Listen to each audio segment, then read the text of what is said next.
Exam दृष्टि classes में आपका स्वागत है। आई होप आप सब अच्छे होंगे।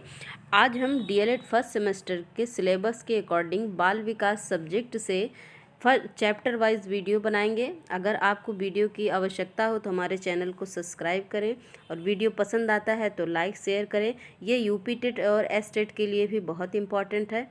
तो चलिए हम स्टार्ट करते हैं। मनोविज्ञान का अर्थ और परिभाषा। 16वीं शताब्दी में मनोविज्ञान दर्शन शास्त्र का एक शाखा रहा है, लेकिन आधुनिक काल में एक परिवर्तन हुआ और मनोविज्ञान ने अपने आप को दर्शन शास्त्र से अलग कर लिया।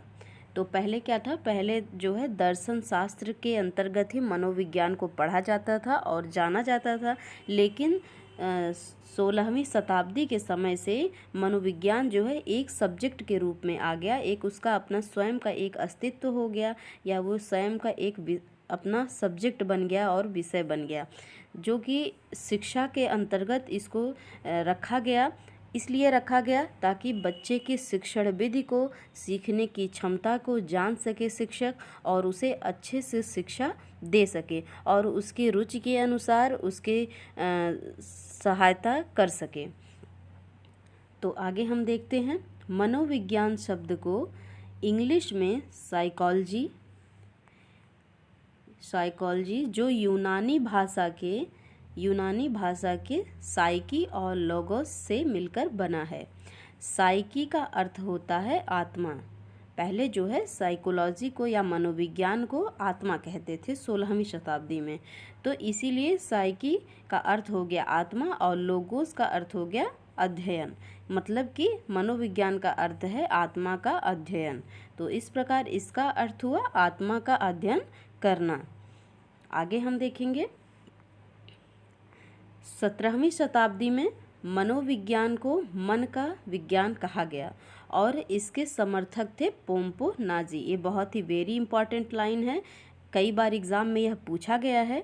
17वीं शताब्दी में मनोविज्ञान को जो है मन का विज्ञान कहा गया और 16वीं शताब्दी में क्या कहा गया, आत्मा का अध्ययन करना ही आत्मा का विज्ञान कहा गया और 17वीं शताब्दी में मन का विज्ञान कहा गया। और आगे हम देखेंगे 19वीं शताब्दी में मनोविज्ञान को क्या कहा गया, चेतना का विज्ञान कहा गया। क्या कहा गया मनोविज्ञान को, चेतना का विज्ञान। तो 16वीं शताब्दी में आत्मा का विज्ञान, 17वीं शताब्दी में मन का विज्ञान और 19वीं शताब्दी में चेतना का विज्ञान कहा गया। लेकिन कुछ कारण की वजह से कई मनोवैज्ञानिकों ने इसकी आलोचना की और उन्होंने कहा कि ना चेतना, ना मन और ना ही आत्मा को हम मनोविज्ञान के द्वारा केवल परिभाषित नहीं कर सकते। और इसके समर्थक रहे विलियम जेम्स वुंट और जेम्स सैली। तो चेतना के विज्ञान के समर्थक कौन थे, विलियम जेम्स वुंट और जेम्स सैली द्वारा इसका समर्थन किया गया। आगे हम देखेंगे।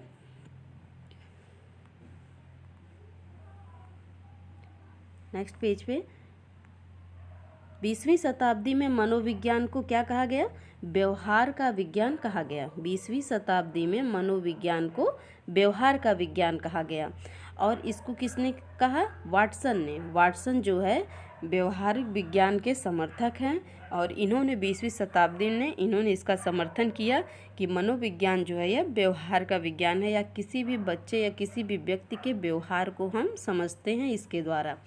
वुडवर्थ ने एक बहुत ही अच्छी परिभाषा दी है, जो कि उन्होंने कहा है कि सर्वप्रथम मनोविज्ञान ने अपनी आत्मा को त्याग दिया।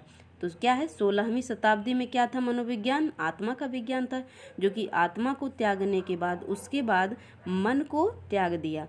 मन का विज्ञान कब कहा गया, 17वीं शताब्दी में कहा गया और इसके बाद चेतना का त्याग किया। तो 19वीं शताब्दी में चेतना को त्यागा और अब व्यवहार के विधि का अध्ययन करता है।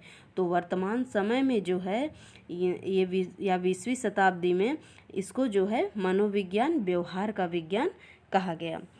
अब देखेंगे कि मनोविज्ञान जो है महत्वपूर्ण क्यों होता है, क्योंकि अब देखिए मनोविज्ञान के द्वारा हम कहा जाता है, मनोविज्ञान के द्वारा ये कहा गया है कि मानव का मस्तिष्क जो है कोई कोरी पटिया नहीं है, उस पर जो चाहे हमने लिख दिया, बल्कि हम उसको बालक का जो विकास होता है उसकी जन्मजात शक्तियों पर आधारित होता है, और उसकी शक्तियों के आधार पर ही हम मनोविज्ञान के द्वारा ज्ञान प्राप्त करके कि बच्चे की कितनी क्षमता है, बच्चों को किस चीज़ में रुचि है, या बच्चे को किस तरीके से समझ में आता है, तो हम उसी तरीके को या उसकी भाषा में ही हम उसको समझाने का और पढ़ाने का प्रयास करेंगे। अब देखेंगे हम बाल विकास। अब हम बाल विकास को देखेंगे, जिसे हम इंग्लिश में चाइल्ड डेवलपमेंट कहते हैं। बाल विकास से तात्पर्य है बालक का सर्वांगीण विकास। बाल विकास का अध्ययन करने के लिए विकासात्मक मनोविज्ञान की एक शाखा बनाई गई, जो बालकों के व्यवहार का अध्ययन किया जाता है इसके अंतर्गत। और बाल विकास के क्षेत्र हैं आगे, हम इसको आगे बाद में जानेंगे। पहले हम ये जान लेते हैं कि बाल विकास क्या है।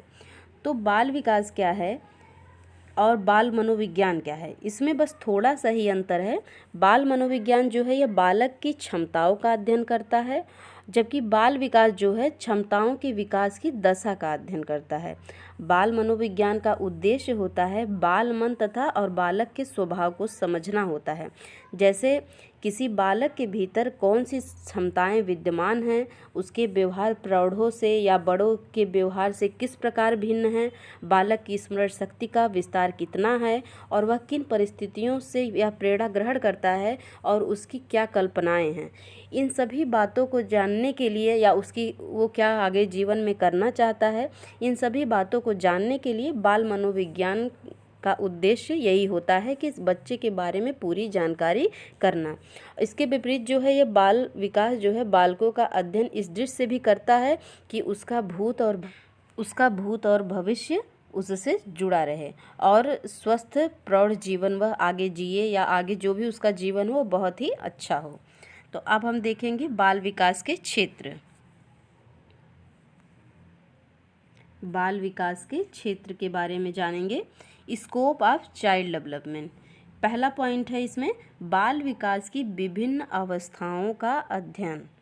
विभिन्न अवस्थाओं में अगर हम देखा जाए तो कौन कौन सी अवस्थाएं हैं, मुख्यतः 4 अवस्थाएं होती हैं इसमें, शैशवावस्था, बाल्यावस्था और किशोरावस्था, जिसके अंतर्गत कुछ और भी महत्वपूर्ण अवस्थाएं हैं, जिसमें गर्भकालीन अवस्था होती है, और आपकी वयस्संधि की अवस्था या बचपना अवस्था, ये हमारी शैशवावस्था के अंतर्गत आती हैं। तो लेकिन मुख्यतः इसमें 4 ही होती हैं, और शिक्षा की दृष्टि से देखा जाए तो 3 पढ़ा जाता है, जैसे कि शैशवावस्था, बाल्यावस्था और किशोरावस्था, और प्रौढ़ावस्था भी होती है इसके अंतर्गत। तो इन्हीं 4 अवस्थाओं के बारे में हम जानेंगे। तो इसी के अंतर्गत बाल विकास की जो है विभिन्न अवस्थाओं का अध्ययन किया जाता है इसमें। दूसरा है बाल विकास के विभिन्न पहलुओं का अध्ययन। अब विभिन्न पहलू क्या हैं इसमें, तो बाल विकास के अंतर्गत जो है किसी भी अवस्था के अंतर्गत हम 4 से 5 पहलू ऐसे हैं जिनके बारे में हम जानते हैं, या जिनके बारे में हम पढ़ते हैं और समझते हैं। जैसे कि किसी भी बच्चे के बारे में जानने के लिए उसका शारीरिक विकास, उसका मानसिक विकास, उसका शारीरिक विकास, उसका मानसिक विकास, और उसका संवेगात्मक विकास और सामाजिक विकास, ये सब, और उसका बौद्धिक विकास भी, या उसके भाषा का विकास, ये सभी पहलुओं के बारे में हम जानते हैं कि बच्चा किस हद तक बोल सकता है, किस हद तक समझ सकता है, और उसके शारीरिक कार्य करने की क्षमता कितनी है। इन सब चीज़ों के बारे में अगर हम किसी बच्चे के बारे में जान जाते हैं तो हम उसकी क्षमता और उसकी समझने की क्षमता और उसकी शारीरिक क्षमता के अनुसार ही हम उसको गृह कार्य देते हैं और उसको पढ़ाना सिखाते हैं, उसको समझाने का प्रयास करते हैं। तीसरा पॉइंट इसमें है बाल विकास को प्रभावित करने वाले तत्वों का अध्ययन।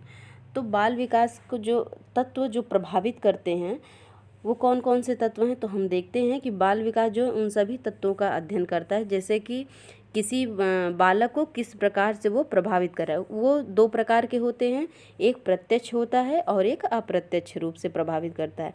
प्रत्यक्ष मतलब कि जो उस बच्चे के सामने दिखाई देती है और उसको प्रभावित करती है कि वो सीखने में उसके बाधा उत्पन्न हो रही है। अप्रत्यक्ष रूप से मतलब बालक के मस्तिष्क में कुछ ऐसे भाव और विचार आ रहे हैं जो उसको सीखने के लिए सीखने के लिए उसको बाधित कर रहे हैं, वो सीख नहीं पा रहा है।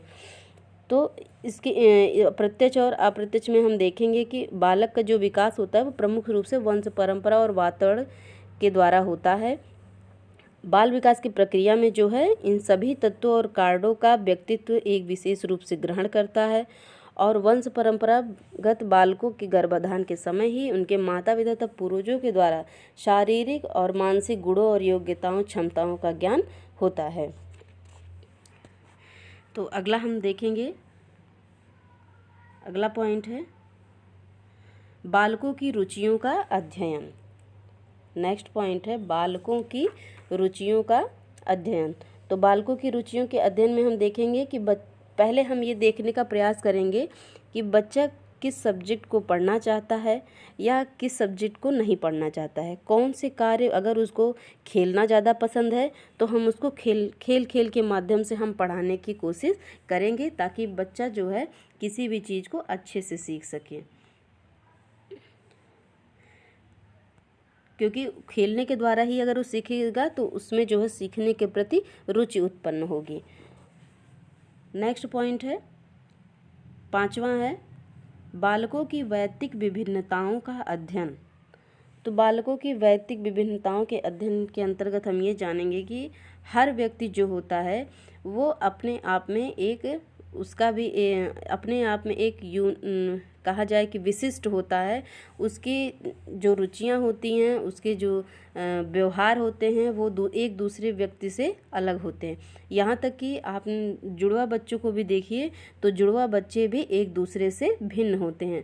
उनकी सोचने की क्षमता, उनकी कार्य करने की क्षमता, उनकी पसंद नापसंद सभी चीज़ें या उनकी किसी भी कार्य के प्रति जो प्रतिक्रिया देने की क्षमता, ये सभी जो है एक दूसरे से भिन्न होती हैं। तो हर बच्चे के विषय में हम उसके बारे में जानेंगे कि वह उस बच्चे का व्यवहार कैसा है, तभी हम उसको जो है अच्छी शिक्षा दे पाएंगे, उसके अनुसार हम उसको समझा पाएंगे। अगला है 6 पॉइंट है बालकों के व्यक्तित्व का मूल्यांकन। बालकों के व्यक्तित्व का मूल्यांकन, जैसे कि अगर हम किसी भी शिक्षक को बाल मनोविज्ञान का अगर ज्ञान होगा तो वो क्या करेगा, किसी भी बच्चे का मूल्यांकन कर सकता है। कि अगर जैसे शैशवावस्था की बात करें, अगर शैशवावस्था के विषय में जो उसकी विशेषताएं हैं उस अवस्था की, या उस अवस्था में बच्चा किस प्रकार का व्यवहार करता है या किस प्रकार से सीखता है या सोचता है या बोलता है, तो एक शिक्षक अच्छे से उसके व्यक्तित्व का मूल्यांकन कर सकता है। 7 नंबर पॉइंट है बाल व्यवहारों और अंतःक्रियाओं का। 7वां पॉइंट है बालकों के व्यवहार और अंतःक्रियाओं का अध्ययन। तो इनके द्वारा शिक्षक जो है, अंतःक्रिया का मतलब होता है कि एक दूसरे से जो वह बच्चा जो है एक दूसरे से कैसा व्यवहार करता है, कैसी बातचीत करता है। जैसे कि परिवार के लोग, पड़ोसी और उनके जो बच्चे के साथ जो खेलता है वो बालक उसका दोस्त, या जो है समाज में वो समाज के लोगों के साथ कैसा व्यवहार करता है, आसपास के लोगों के साथ या अपने शिक्षक के साथ कैसी अंतःक्रिया करता है और उस अंतःक्रिया के उसकी अवस्था पर क्या प्रभाव पड़ता है, तो उसके बारे में शिक्षक जानेगा और उनका मूल्यांकन करेगा। आगे है बाल विकास के अध्ययन का महत्व। पहला पॉइंट है इसमें विकासात्मक क्रियाओं का ज्ञान प्राप्त होना। विकासात्मक क्रियाओं मतलब किस तरीके से बच्चे का विकास हो रहा है उसके बारे में शिक्षक को ज्ञान हो जाता है मनोविज्ञान के द्वारा। और उससे क्या होता है कि अगर बच्चे के विकास के बारे में किस अवस्था में या किस उम्र में बच्चे का विकास कैसा होता है, उसका स्वभाव कैसा होता है, एक शिक्षक अगर जान लेगा तो वो बच्चे के अनुसार ही अपनी शिक्षण प्रक्रिया को पूरी कर सकता है।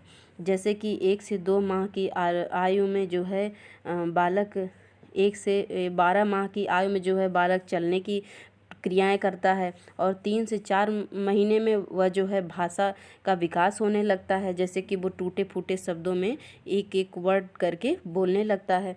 तो ये क्या है, इसी के द्वारा ही जो है एक शिक्षक को पता चलता है कि किस अवस्था में बच्चा कौन सा कार्य करेगा, और यह जो है इसका ज्ञान होना एक शिक्षक के लिए बहुत ही महत्वपूर्ण है। दूसरा पॉइंट है बाल पोषण विधियों का ज्ञान।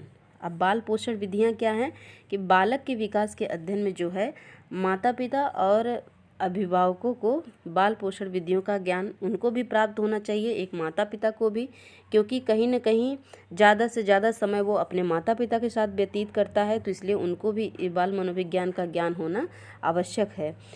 पहले तो शिशु के जन्म के समय बाल पोषण के ज्ञान से पहले माता पिता भी और शिक्षक भी अनभिज्ञ होते थे, लेकिन बाल मनोविज्ञान के कारण जो है लोगों में जागरूकता हुई है, जो कि अपने बच्चों के प्रति लोग जो उत्तरदायित्व लोगों का है वो बहुत ही अच्छे से पूरा करते हैं। अगला पॉइंट है, तीसरा है विकास की अवस्थाओं का ज्ञान। जैसे विकास की अवस्थाओं का ज्ञान कैसे हो जाता है, जैसे बच्चा जो है किसी भी माता पिता हैं या अभिभावक हैं किसी बच्चे को, तो उनको यह पता होना चाहिए कि गर्भावस्था से लेकर बालक प्रौढ़ावस्था तक किस प्रकार से विकसित होता है, यह माता पिता को जानकारी होनी चाहिए, क्योंकि हर अवस्था में बच्चे कैसा व्यवहार कर रहे हैं, कैसी उनकी समझने की क्षमता है, कब बच्चा किस अवस्था में जिद्दी हो जाते हैं, तो उनको जो है उसी प्रकार से उन्हीं की भाषा में समझाया जा सके। अगला है बालकों के व्यवहार को नियंत्रित करने में सहायक। बालकों के व्यवहार को नियंत्रित करने में सहायक, जैसे कि समुचित विकास जो है करके उनका जो है किसी भी बच्चे का समुचित विकास करके समाज व देश के अच्छे नागरिक के रूप में विकसित करना ही बाल मनोविज्ञान का उद्देश्य होता है। तो जब बालक का जो व्यवहार होता है उसको किस तरीके से, जैसे कि अगर कोई बच्चा जिद कर रहा है तो उसको डांटने के बजाय अगर हम प्यार से समझाएंगे तो उसके व्यवहार को हम नियंत्रित कर लेंगे, जैसे उसको कंट्रोल में कर सकते हैं हम अपने व्यवहार से। अगर हम और डांटेंगे तो बच्चा क्या है और भी जिद्दी होता चला जाएगा। अगला है बालक के विकास के संबंध में पूर्वानुमान। जैसे कि इसका तात्पर्य है पूर्वानुमान मतलब पहले से ही अंदाज़ा कर लेना, कि जैसे किसी भी बालक, जैसे कि एक महीने का 2 महीने का बालक है, अगर कोई कह रहा है कि यह बोलता क्यों नहीं है, ये बहुत ज़्यादा हंसता क्यों नहीं है, तो हमें ये मनोविज्ञान के द्वारा ये हमें पता हो जाता है कि बच्चा जो है 3 से 4 महीने की अवस्था में टूटे फूटे शब्दों में या एक आध वर्ड में कुछ न कुछ बोलने का प्रयास करने लगता है। जैसे अगर 6 महीने में कहे कोई बच्चा कि चल नहीं पा रहा है, तो हमें ये पता होता है कि बच्चा जो है 11 से 12 महीने की अवस्था में चलने की कोशिश करता है। तो यही है कि हम पहले से अनुमान लगा लेते हैं कि बच्चा किस एक माह में किस वर्ष में कितना करना सीख सकता है। 6 पॉइंट है, छठा नंबर, बालकों के व्यक्तित्व निर्माण में सहायक। मनोविज्ञान जो है किसी भी अगर किसी शिक्षक को या माता पिता को मनोविज्ञान का ज्ञान हो और बच्चे की अवस्थाओं का ज्ञान हो कि किस अवस्था में बच्चा कैसा व्यवहार करता है, कितना सीख सकता है, तो उसके द्वारा क्या है एक किसी भी बच्चे का एक अच्छे व्यक्तित्व का निर्माण किया जा सकता है।